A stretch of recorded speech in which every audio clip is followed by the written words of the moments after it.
Hello friends, welcome back. So in this step we will see and and will connect currency exchange service to Eureka. So in the last step we saw how you can connect the conversion exchange service to the Eureka. So in this step let's see how you can connect currency exchange service to Eureka. So the step will be same.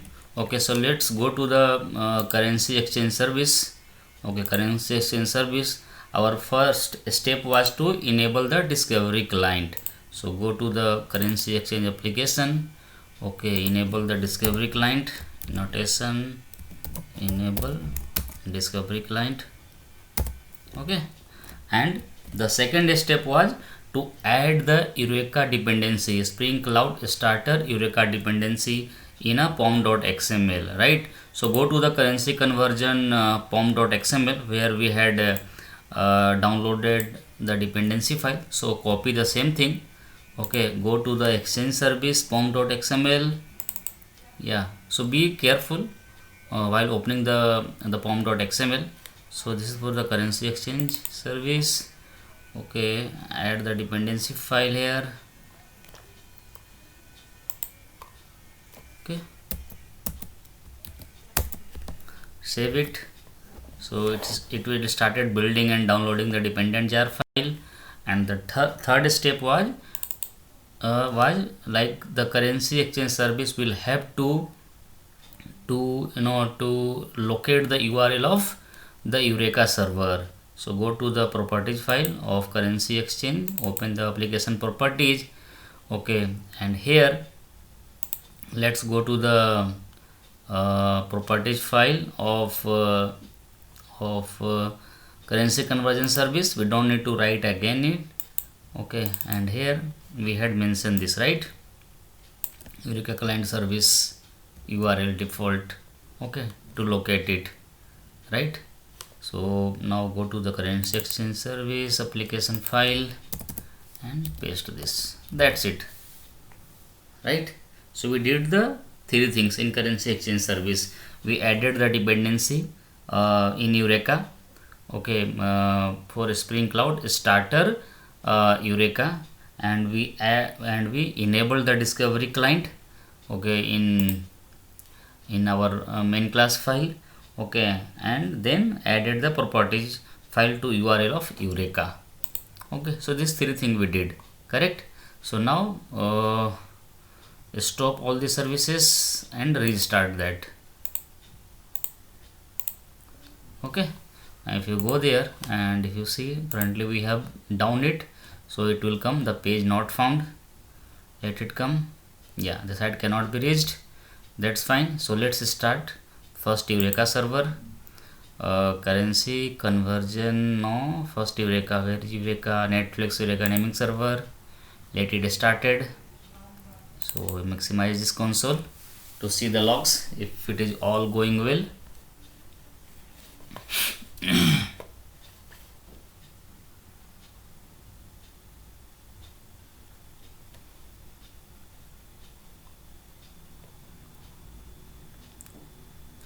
Yeah, registering application, Netflix Eureka naming server started. Netflix. Yeah, so Netflix naming server are up and running. So go to the here and check if it's running well.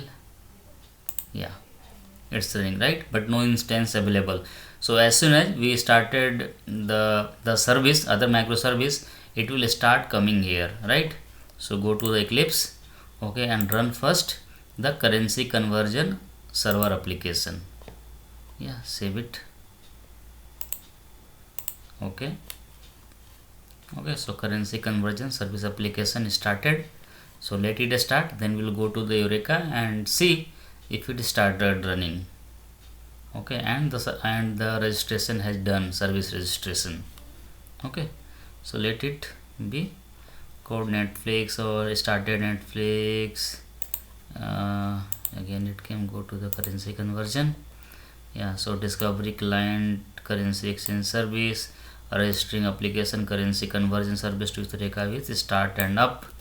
Okay, so now go to the Eureka server, refresh this and see currency conversion service has been registered and we are able to see here, right?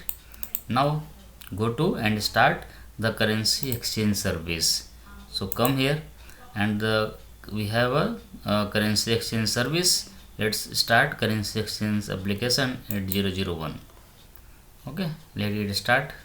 If all we have done configuration well, that 3 step that I had told you, to enable the discovery client in a main class file, add the dependency for the Spring Cloud starter Eureka, and add the URL of Eureka in a properties file. So these 3 steps we will require. Okay, so yeah, registering instance is done, right? Discovery client started, right? Now go to the Eureka server and refresh this. Yeah, you see exchange service is also come and running on the port 8001.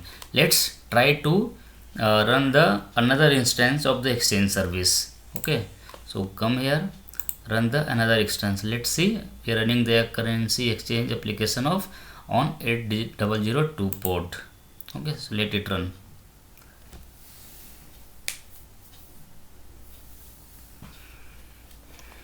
It should run smoothly and it should get registered to the Eureka server.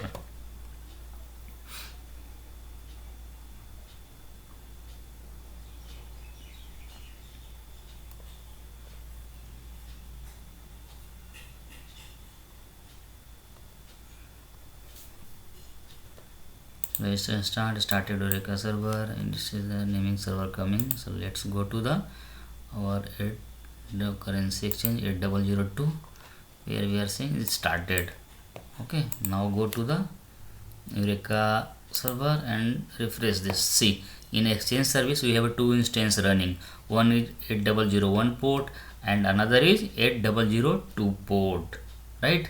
Now go to the again in Eclipse and start the third instance of currency exchange application. We had already seen how we can multiple run the instance of currency exchange application. So I am running the currency exchange application on 8003 port. Okay, somehow in the previous step we had already configured this, right? So that's why we are seeing here the instances on 3 port. Let it run on 8003 port and see if it's started. Yeah, now go to the Eureka server and refresh this. Yeah, see, in the exchange service now 3 instances are running and all are up.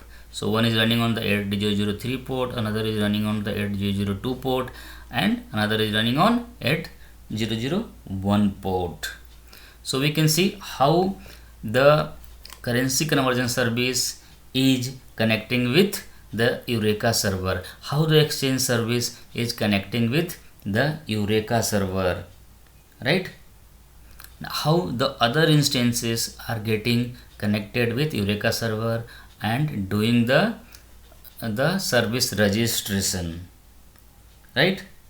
So this is how these things are running. So in the next step we will see the how the load is getting balanced with the ribbon and the Eureka, right? So currently we are not executed the code which request will come from the currency conversion service, and it will look for the exchange rate of from the exchange service. So it will search to the Eureka server, and from there it will know which all instances are running, and the ribbon will come into the picture where it will distribute the load. So in the next step, if you have a time, see you, bye bye.